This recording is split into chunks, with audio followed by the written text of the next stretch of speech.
This is your host James, and I'm talking to Mr. Gerald R. Clark, and we are talking about seventh planet Mercury rising.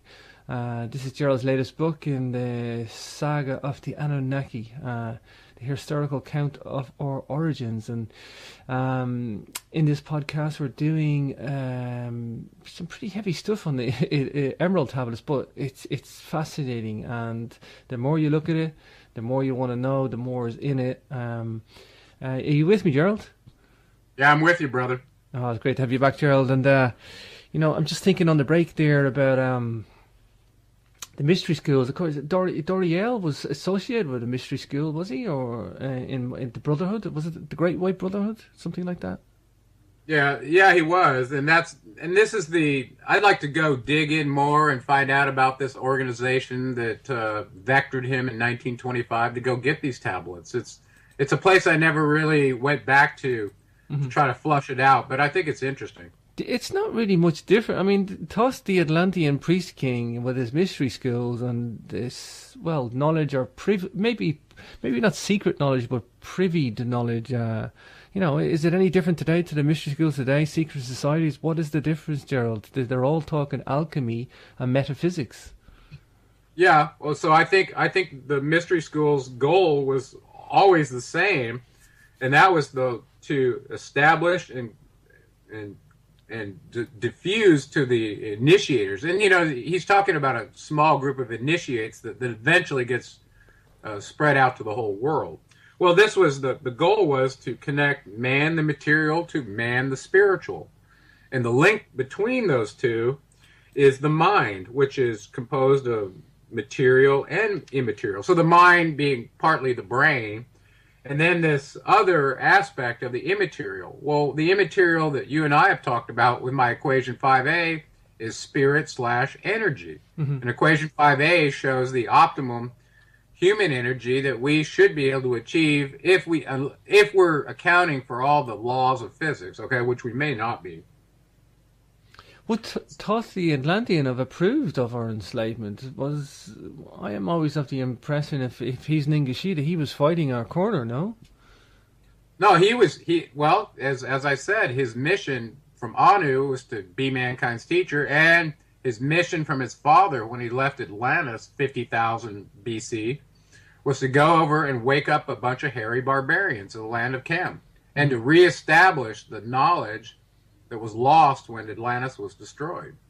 And I know later we're going to get into deep discussion about what went down actually that caused the flood that wiped out Atlantis. And it's an interesting story in itself. It would make sense that you're not going to just want to wake anybody up. You're going to wake up the ones that are seeking the knowledge, Gerald, Yeah, well, this goes back to the Bible, and I don't have the verse in front of me, but it's ask and you'll receive, seek and you'll find, knock and the door will be open to you. Well, guess what? We're in this process of reading this deep history. You're seeking. And it's interesting because we just did this Hillbilly Rules of Learning, and I have it encoded in my mind as rote understanding, application, and correlation, but in the rote part, you have QS3R, question, survey, read, recite, review. That's how I remembered it, okay? So he's telling you in this document to not just read it until you get it, even if it takes you 100 times, but he's also promising that if you do that, your wisdom will be increased by 100-fold. Wow, what an IQ bump if you just tended to believe what he said and tried it, right? So this intellectual portion of man is very important in the tablets, and we're counseled to truly foster our intellectual nature.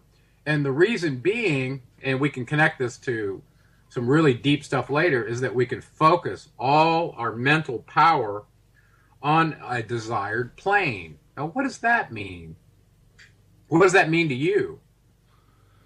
That's something I'm seeking. If it's a desired plane, I'm seeking that ascension. I'm seeking that place to go to. Yeah, well, that's exactly right. And eventually, when you see these holographic models that we're about to introduce to people, we broke it down according to the constructs that were given in the tablets into 14 lower dimensions, 9 parallel dimensions, and then the dimensions that are above us.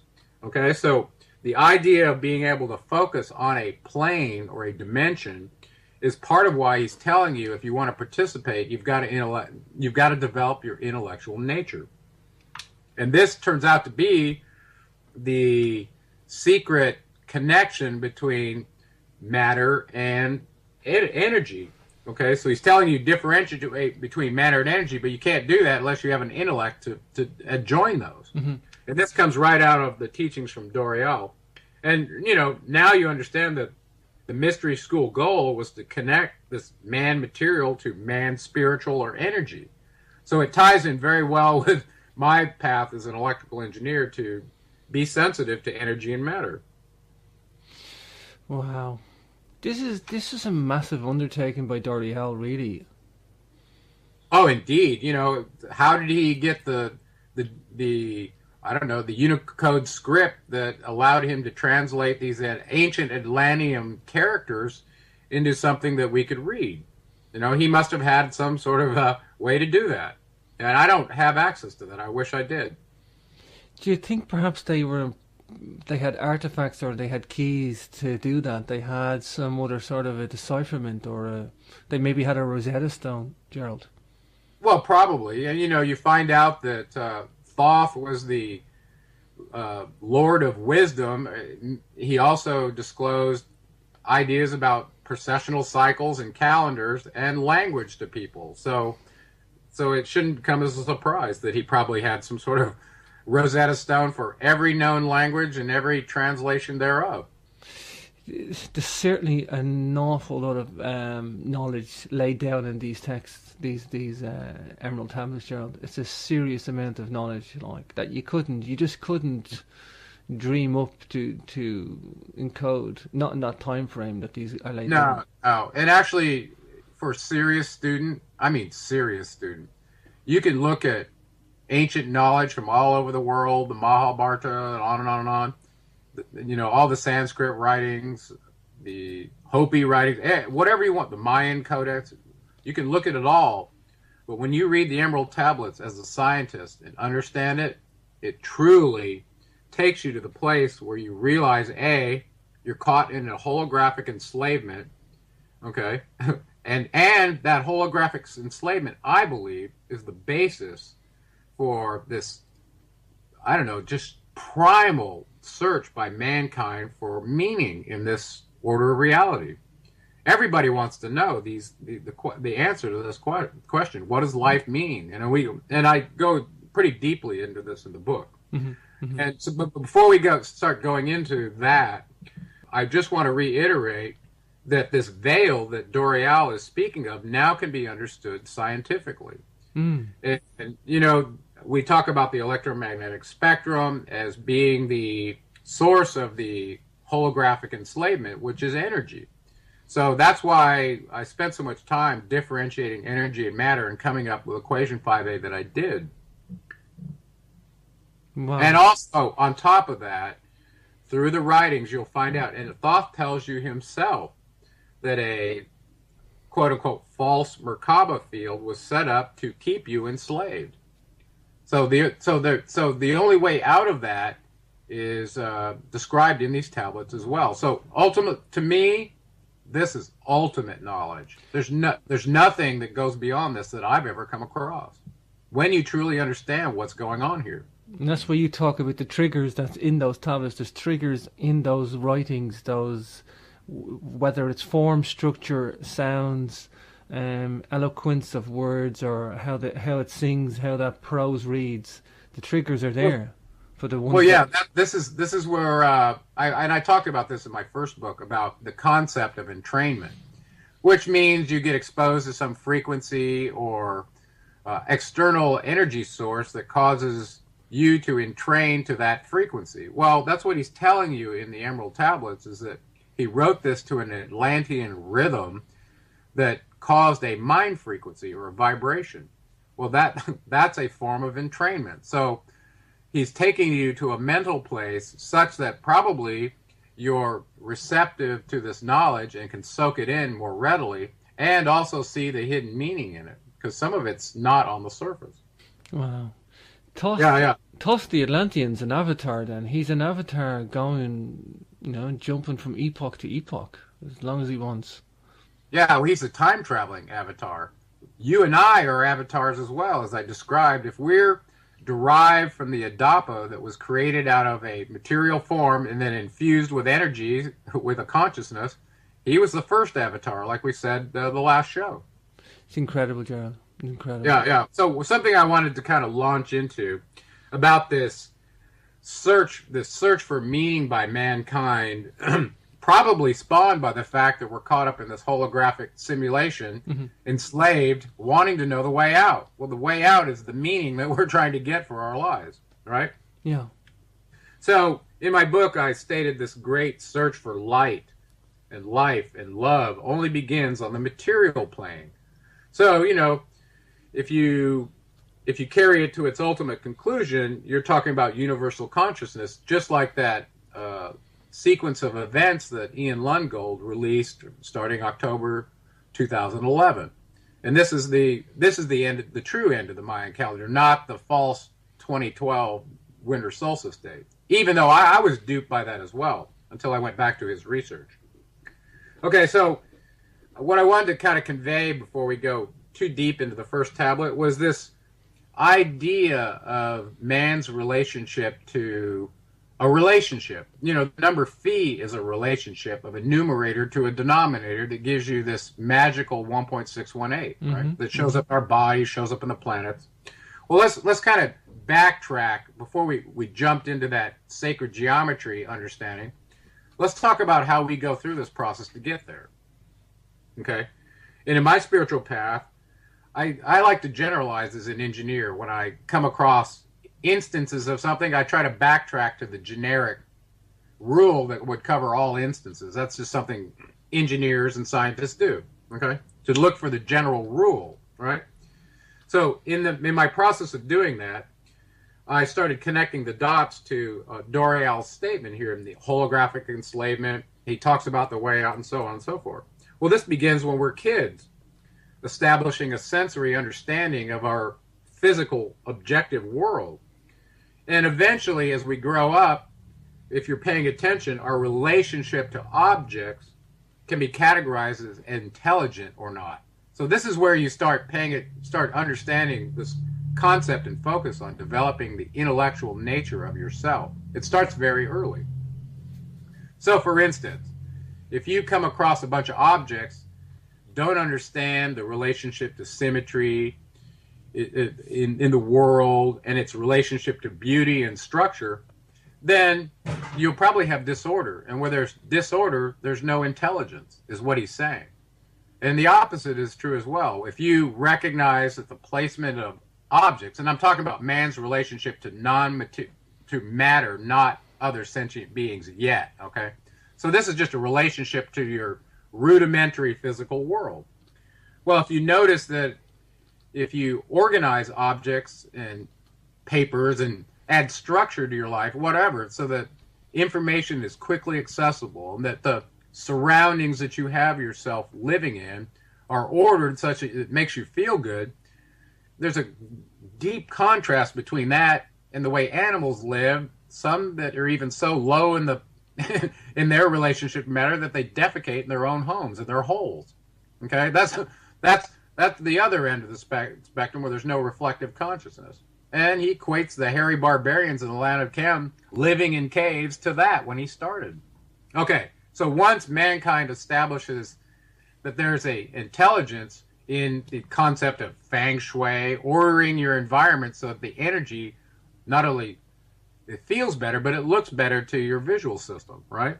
Mm-hmm. So that's very important, this idea of symmetry. And then you go back all the way to the idea of relationship of phi, we talked about from the head to the ground and the belly button to the ground. In ancient Egypt, they used to use that as your understanding of the proper relationship of your body to its symmetry.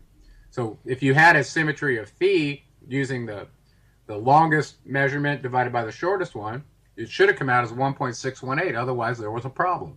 You weren't considered beautiful, right?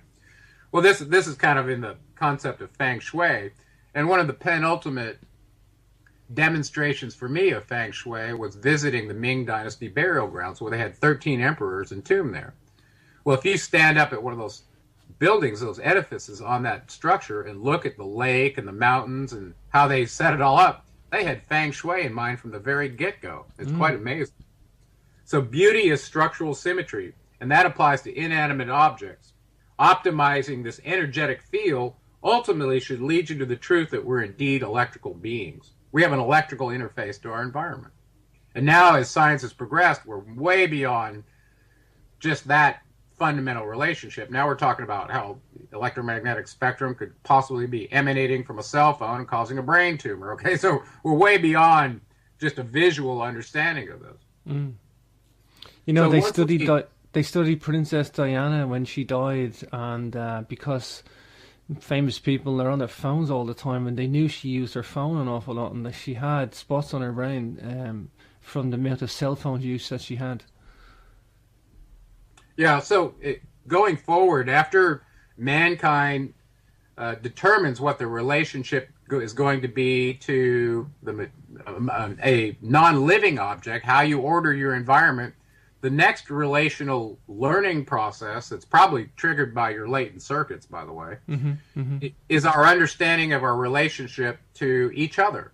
So this is a horizontal relationship still, in my opinion, okay? If you took the first one, your relationship to the material world, to its ultimate objective, you would bump up to the place where energy meets matter, okay? Because now you're talking about planets and orbits and galaxies and Van Allen belts and so on and so forth. So let's go forward. Well, this general rule I discovered about relationships, relationship to inanimate objects and structuring and beauty and structure and function, okay?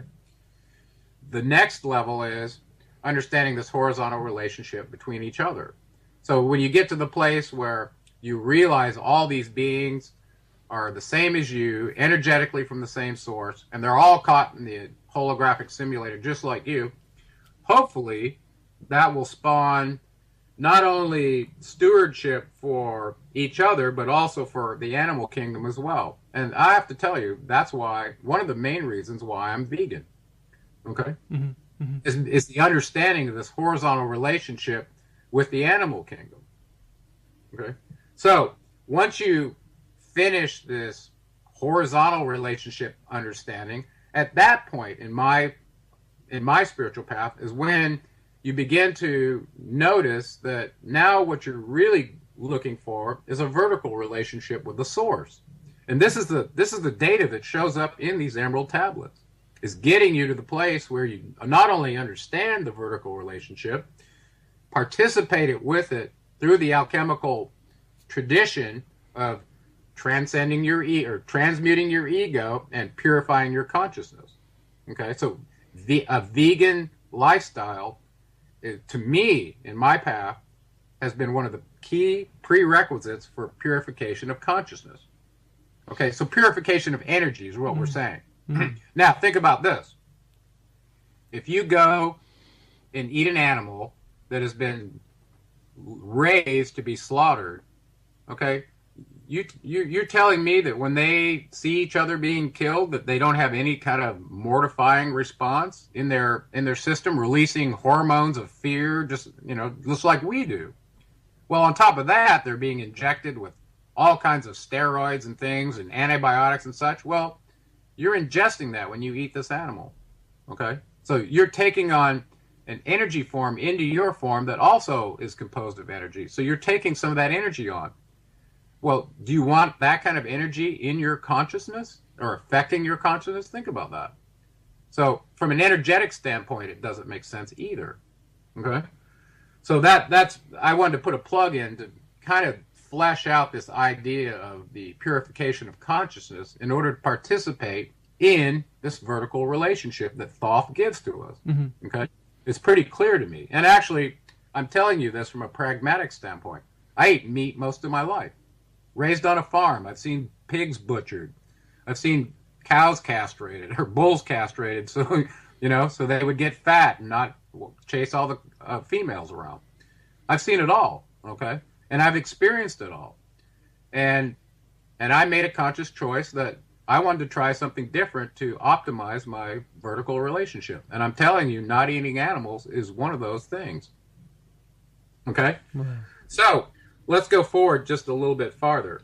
So now we did the horizontal relationships with animate and inanimate objects. Now we're focusing on this vertical one. Well, here's where the rules of that game get disclosed to you. And if you're truly a seeking student, these rules are worth learning. Apply whatever methodology you need to. You can use my hillbilly rules. You can listen and listen and listen with an audiobook. Do whatever you have to do. But if you recognize this is ultimate knowledge, take it with you everywhere you go. I did. I carried the Emerald tablets around with me for years in a notebook, in my work notebook, so that when I had time, I could go back to it. And it took until me recording my audiobook till I truly got it, to be honest with you. It's quite amazing. And in general, I've noticed that when you get exposed to knowledge and wisdom, and you decide to learn it at a level that you could teach it to somebody else, something kind of magical happens, and you really become the optimal student that you were intended to be, honing your intellect. So teaching things to other people is a really great way to learn it yourself. Wow. Would you think it would be true to say, Gerald, that the spiritual mind and the intellectual mind are intricately linked, so much so that you can't really have one without the other? Well, this is where I, as an engineer, I see the word spirit, and I immediately equate it with the term, modern physical term, energy. So they are absolutely related. Wow. So I think intelligence is the bridge for the material brain to the electromagnetic spectrum. And whenever we get to that place in your cortronic network where this knowledge that you put up into there and you're churning on it, and it's sitting in your short-term memory trying to turn it into wisdom, this is where you have the potential to have an alchemical interaction, if you will, with the vertical relationship. This is where the holographic simulator managers have an opportunity to see your brain waves modulating your thoughts, okay? Just like a radio. Every thought you have is modulated onto this electrical signal that's generated by your brain. Remember, you're a meat modem. You're out on a remote planet gathering information for your handlers, and you're transmitting all the time. So they know what you're seeking.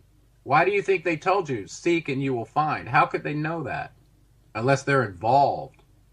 And now you realize that we're all avatars on a spiritual journey where spiritual beings have a human experience. That's it. Mm-hmm. And it's part of our evolution of our consciousness to understand these generic relationships, man to inanimate matter, man to man. And if you're still striving against your brother in war, you haven't figured out the horizontal relationship. And especially if you're judging someone else, like we're told in the Bible not to, judge not lest you be judged, right? Sure. So judging to me is doing something or saying something to another being that takes them off their spiritual journey that is endemic to them to find the truth. So if you're doing anything to avert somebody from waking up, that's judgment to me. Yeah. I think we have the science to figure this out now, Gerald. And I know you're applying the chakra wavelengths with the electromagnetic spectrum, and I know that was the thing that grabbed me the most from the Anunnaki of Nibiru book. I was like, wow, this seems a bit obvious. Well, I knew the math and I knew some of the science and stuff, but it seemed very obvious when it was pointed out to me. But it wasn't ever really understood in that way before. Until we had the ability to measure the speed of light, have instruments that could read frequency, and that's something else I wanted to bring up. I sent you a little table today from my resonant field imaging. Did you get it? Oh, sure, yeah. Okay, well, in that table, it shows you all over the body where you can take this handheld meter with a high gain antenna and a low noise amplifier built in, I'm sure, to gather these frequencies. And the speed of light equals the wavelength times the frequency. You divide the speed of light by the wavelength, and all of a sudden you get the frequency, divided by the frequency, and you get the wavelength. Well, wavelength is color.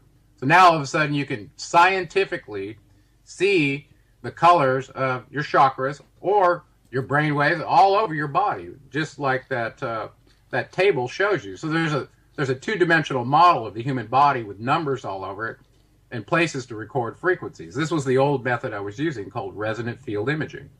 Okay, so this made it real for me in this distinguishment between energy and matter, and realizing that, wow, not only does this body have the potential to hold energy and emanate frequency, not just your brain wave, but also through this electromagnetic interface to your ganglions, okay, your nerve ganglions, these nerve complexes along your central conductor. So now all of a sudden you're in pretty deep where science meets matter, okay, energy and matter, or some people call it spirit. If the energy is coming from a cell phone and striking or a microwave and it's boiling water or boiling a human, which is 90% water, or your finger or whatever, that's an energy, or it's energy interaction with matter. Is it spiritual? And so people go, well, I think energy and spirit are different.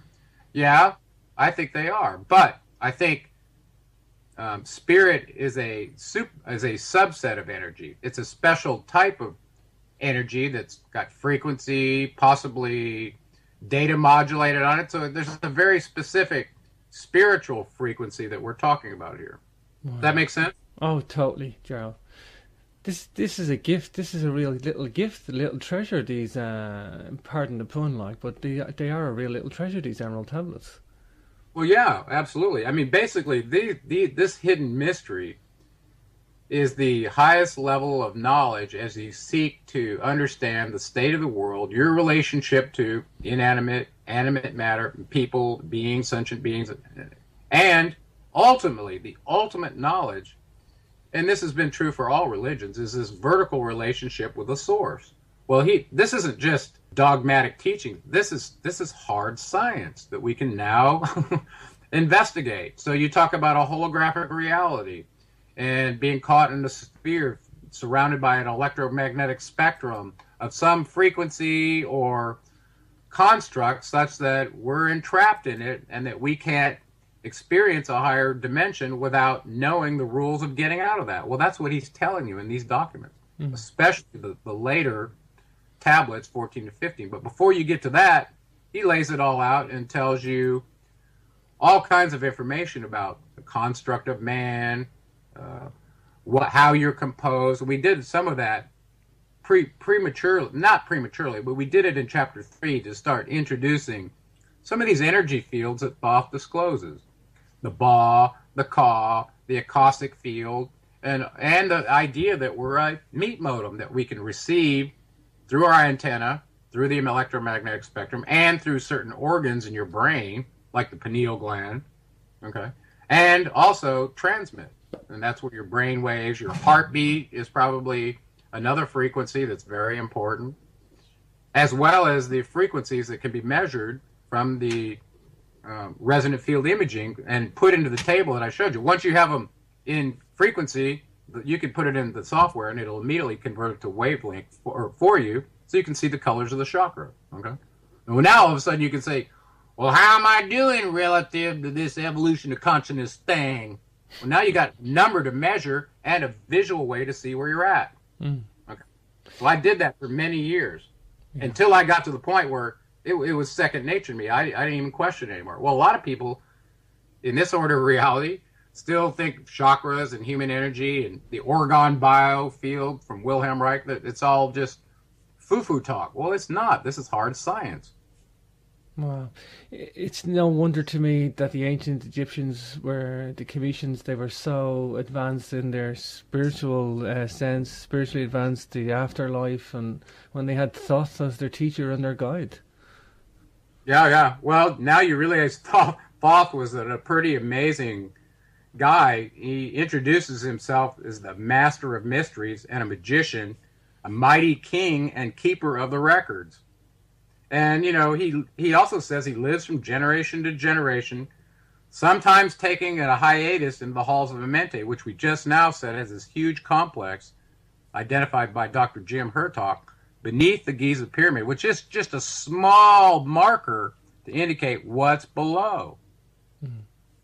By the way, the halls of Amenti were later deemed the place where souls went by the Egyptians to meet Thoth, and then they basically had to state a certain number of things to him in order to ascend. And it turns out those things from the Egyptian Book of the Dead the feather of truth were exactly the same as some of the subset of the Ten Commandments that were taken from them. Mm-hmm. Really amazing. So the halls of Amenti were then equated with the biblical hell because of that.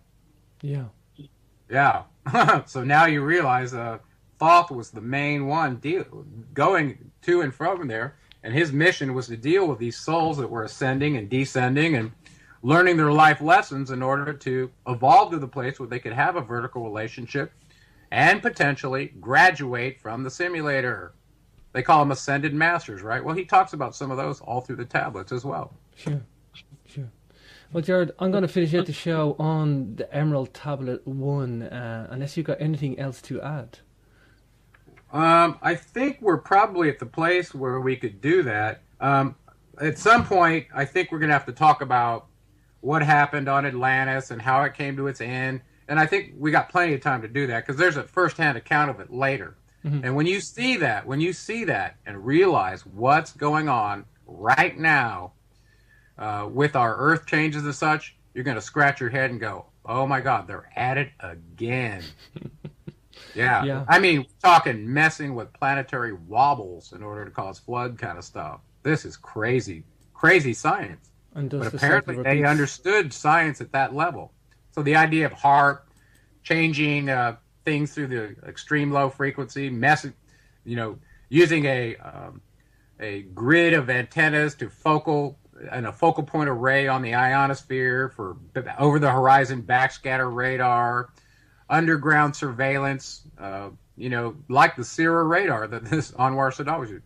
All this stuff they knew way back then.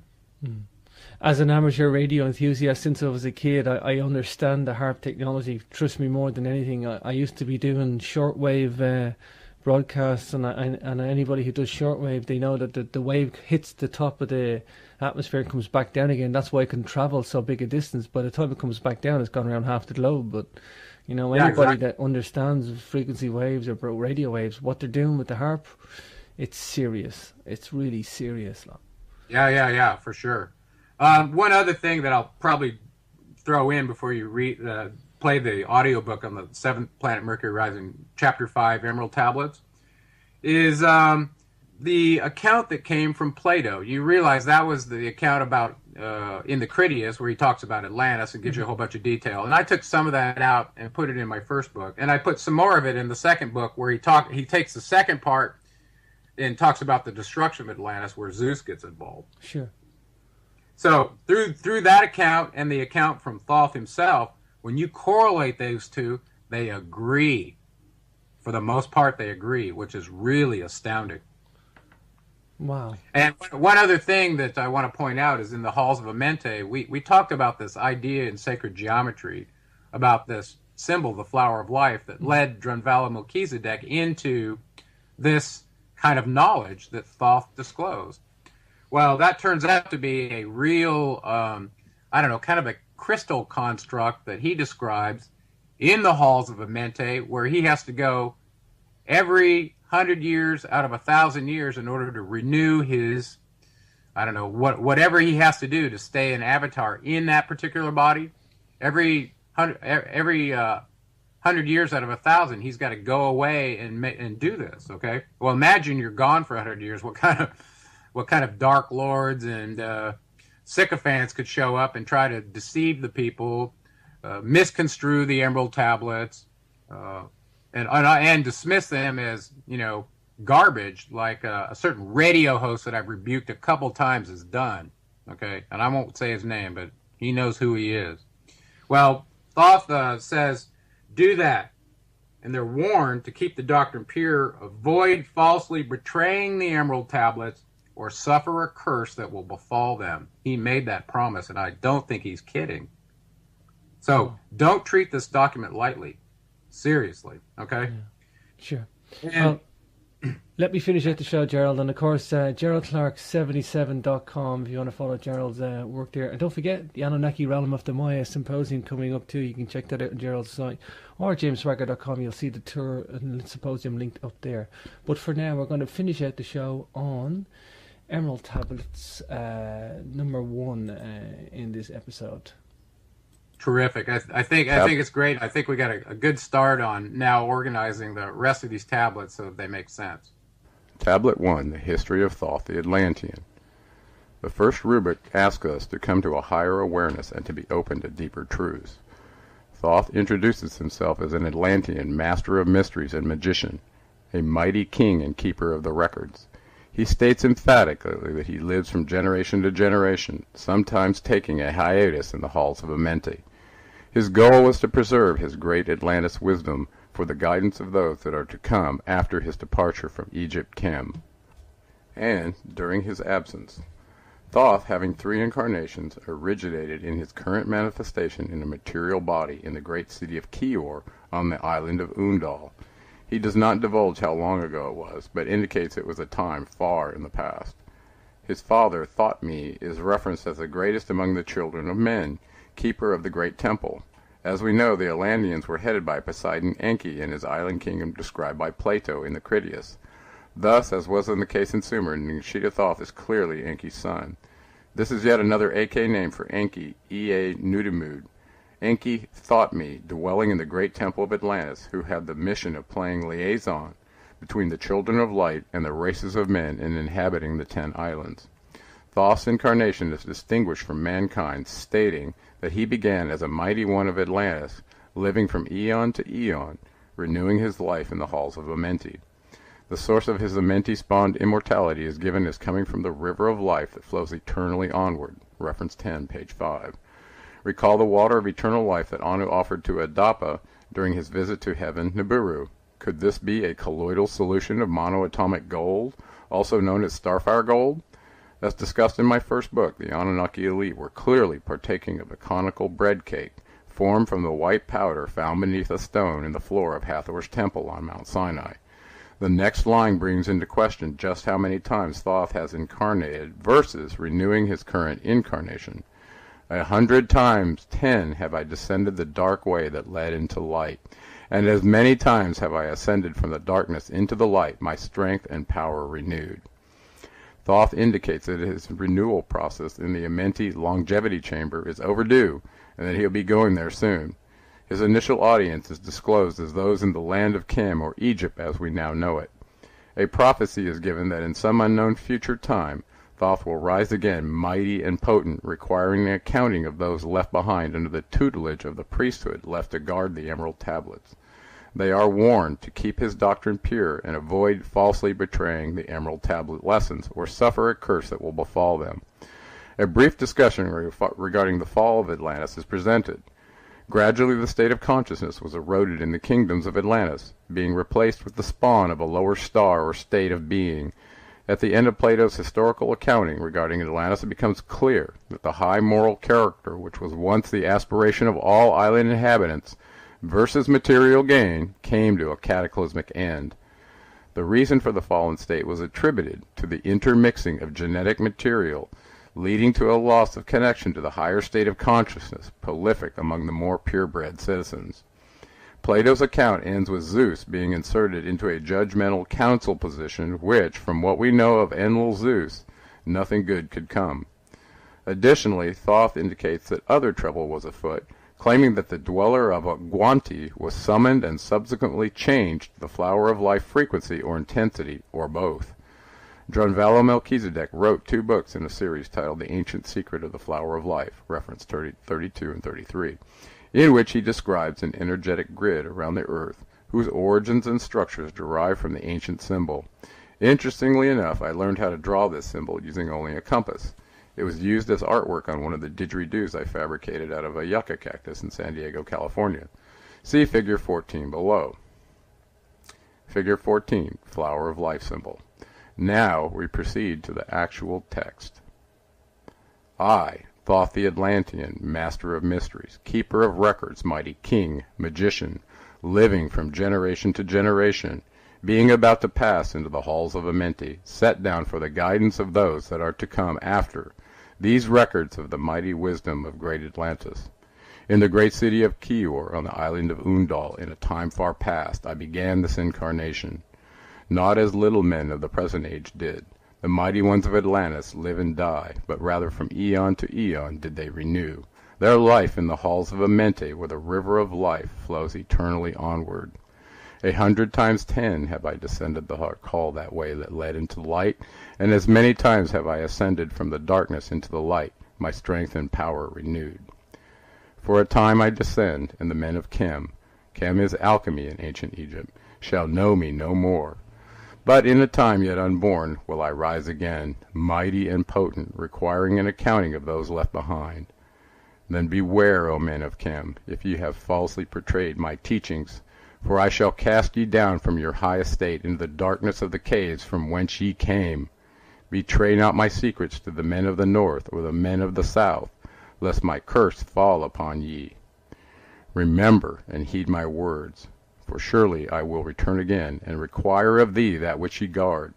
I, even from beyond time, and from beyond death will I return, rewarding or punishing as ye have required your trust. Great were my people in the ancient days, great beyond the conception of the little people now around me, knowing the wisdom of old, seeking far within the heart of infinity, knowledge that belonged to earth's youth. Wise were we with the wisdom of the children of light who dwelt among us. Strong were we with the power drawn from the eternal fire. And all of these, greatest among the children of men, was my father, Thoth, keeper of the great temple, link between the children of light who dwelt within the temple and the races of men who inhabited the 10 islands. Mouthpiece, after the 3, of the dweller of Unal, speaking to the kings with the voice that must be obeyed. Grew I there from a child into manhood, being taught by my father the elder mysteries, until in time there grew within the fire of wisdom, until it burst into a consuming flame. Not desired I but the attainment of wisdom, until on a great day the command came from the dweller of the temple, that I be brought before him. Few there were among the children of men, who had looked upon that mighty face and lived. For not as the sons of men are the children of light, when they are not incarnate in a physical body. Chosen I was from the sons of men, taught by the dweller so that his purpose might be fulfilled, purposes yet unborn in the womb of time. Long ago I dwelt in the temple, learning ever and yet ever more wisdom, until I too approached the light emitted from the great fire. Taught me he the path to Amenti, the underworld where the great king sits upon his throne of might. Deep I bowed in homage before the lords of life and the lords of death, receiving as my gift the key of life. Free was I of the halls of Amenti, bound not by death to the circle of life. Far to the stars I journeyed until space and time became as naught. Then, having drunk deep of the cup of wisdom, I looked into the hearts of men, and there found I greater mysteries, and was glad. For only in the search for truth could my soul be stilled, and the flame within be quenched. Down through the ages I lived, seeing those around me taste the cup of death, and return again in the light of life. Gradually from the kingdoms of Atlantis past waves of consciousness had been one with me, only to be replaced by the spawn of a lower star. In obedience to the law, the word of the Master grew into a flower. Downward into the darkness turned the thoughts of the Atlanteans, until at last this wrath arose from his Aguanti, the dweller. This word has no English equivalent. It means a state of detachment. Speaking the word, calling the power. Deep in the earth's heart the sons of Amenti heard, and hearing, directing the changing of the flower of fire, that burns eternally, changing and shifting, using the Logos until that fire changed its direction. Over the world then broke the great waters, drowning and sinking, changing earth's balance, until only the temple of light was left, standing on the great mountain of Undal, still rising out of the water. Some there who were living, saved from the rush of the fountains. Called to me then the Master, saying, Gather ye together my people.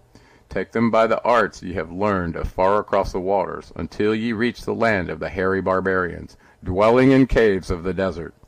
Follow there the plan that ye know of. Gathered I then my people, and entered the great ship of the Master. Upward we rose into the morning. Dark beneath us lay the temple. Suddenly over it rose the waters. Vanished from the earth until the time appointed was the great temple. Fast we fled toward the sun of the morning, until beneath us lay the land of the children of Chem. Raging they came with cudgels and spears, lifted in anger, seeking to slay and utterly destroy the sons of Atlantis. Then raised I my staff and directed a ray of vibration, striking them still in their tracks as fragments of stone of the mountain. Then spoke I to them in words calm and peaceful, telling them of the night of Atlantis, saying we were children of the sun and its messengers. Cowed I them by my display of magic science, until at my feet they groveled when I released them. Long dwelt we in the land of Chem, long and yet long again, until obeying the commands of the Master, who while sleeping yet lives so eternally, I sent from me the sons of Atlantis, sent them in many directions, that from the womb of time wisdom might rise again in her children. Long time dwelt I in the land of Chem, doing great works by the wisdom within me. Upward grew into the light of knowledge the children of Chem. Watered by the rains of my wisdom, blasted I then a path to Amenti, so that I might retain my powers, living from age to age a son of Atlantis, keeping the wisdom, preserving the records. Great grew the sons of Chem, conquering the people around them, growing slowly upward in soul force. Now for a time I go among them, into the dark halls of Amenti, deep in the halls of the earth, before the lords of the powers, face to face once again with the dweller. Raised I high over the entrance a doorway, a gateway leading down to Amenti. Few there would be with courage to dare it, few past the portal to dark Amenti. Raised over the passage I, a mighty pyramid, using the power that overcomes earth force, gravity. Deep and yet deeper place I a force house or chamber. From it carved I a circular passage, reaching almost to the great summit. There in the apex sat I the crystal, sending the way into the time-space, drawing the force from out of the ether, concentrating upon the gateway to Amenti. Other chambers I built and left vacant to all seeming, yet hidden within them are the keys to Amenti. He who in courage would dare the dark realms, let him be purified first by long fasting. Lie in the sarcophagus of stone in my chamber, then reveal I to him the great mysteries. Soon shall he follow to where I shall meet him, even in the darkness of earth shall I meet him. I, Thoth, Lord of Wisdom, meet him and hold him and dwell with him always. Builded I the great pyramid, patterned after the pyramid of earth force, burning eternally so that it, too, might remain through the ages. In it I builded my knowledge of magic science, so that I might be here when again I return from Amenti, I, while I sleep in the halls of Amenti. My soul, roaming free, will incarnate, dwell among men in this form or another, Hermes thrice born. Emissary on earth am I of the dweller, fulfilling his commands so many might be lifted. Now return I to the halls of Amenti, leaving behind me some of my wisdom. Preserve ye and keep ye the command of the dweller. Lift ever upwards your eyes toward the light. Surely in time ye are one with the Master. Surely by right ye are one with the Master. Surely by right ye are one with the All. Now I depart from ye. Know my commandments. Keep them and be them, and I will be with you, helping and guiding you into the light. Now before me opens the portal. Go I down in the darkness of night. Wow. This is a massive undertaking by Doriel, really.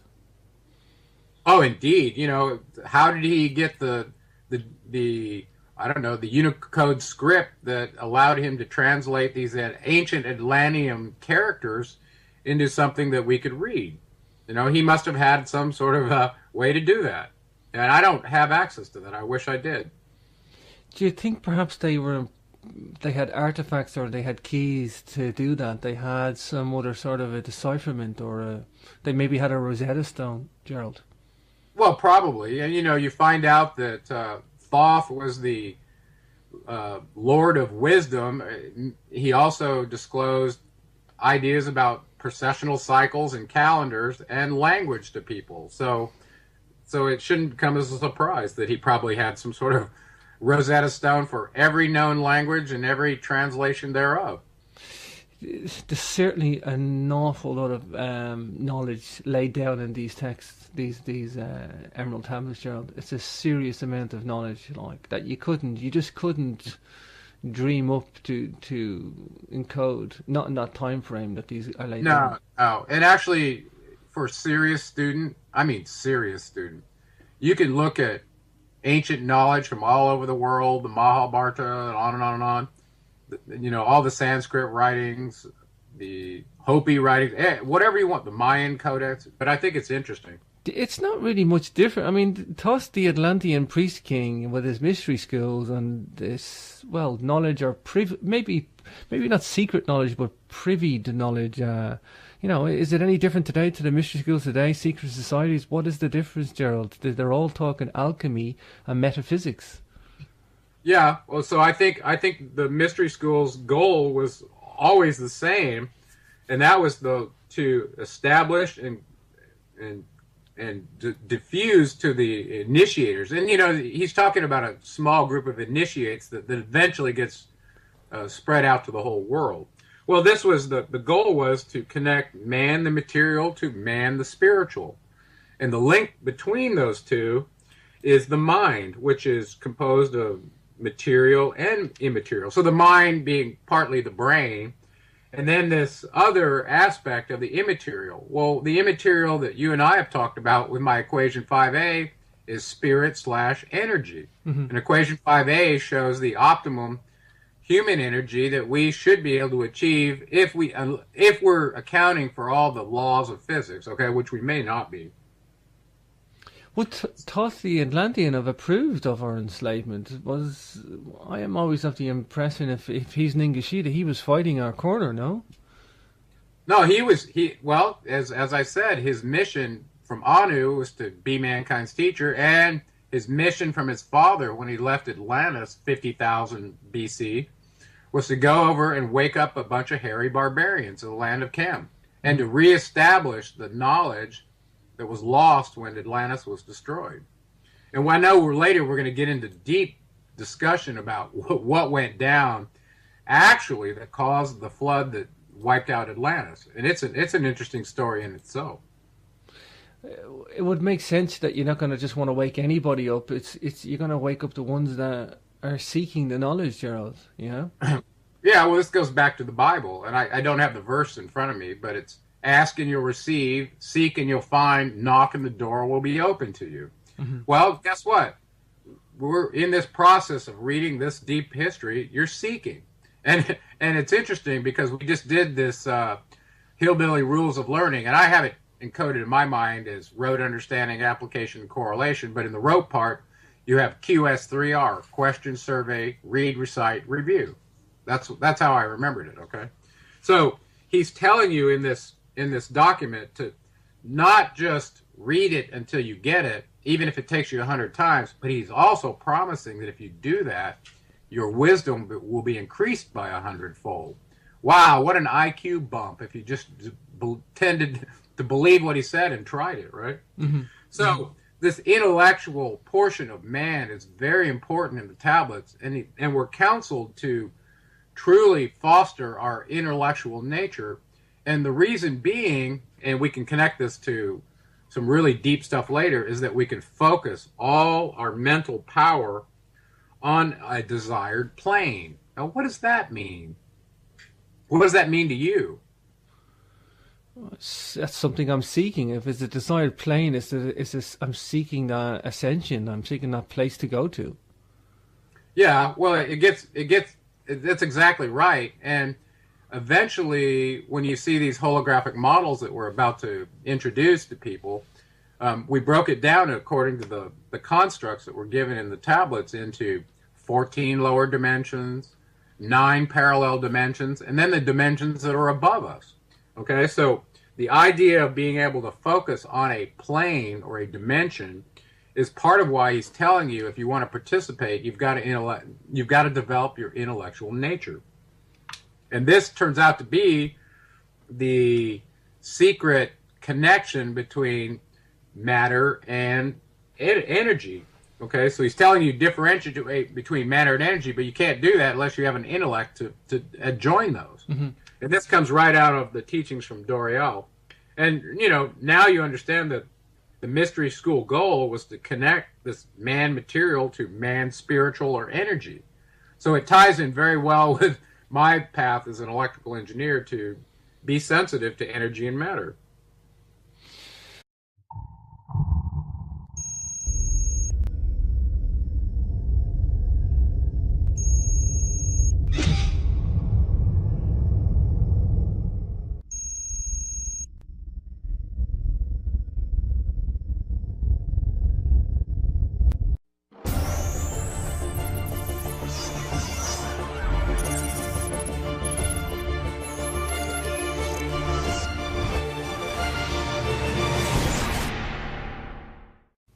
This is your host James, and I'm talking to Mr. Gerald R. Clark, and we are talking about seventh planet Mercury rising.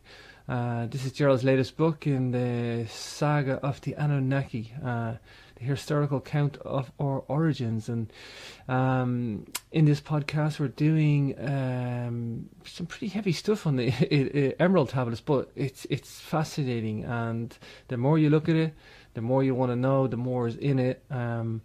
Are you with me, Gerald? Yeah, I'm with you, brother. Oh, it's great to have you back, Gerald. And, I'm just thinking on the break there about the mystery schools. Of course, Doriel was associated with a mystery school, was he? Or in the Brotherhood? Was it the Great White Brotherhood? Something like that? Yeah, he was. And this is I'd like to go dig in more and find out about this organization that vectored him in 1925 to go get these tablets. It's a place I never really went back to try to flush it out.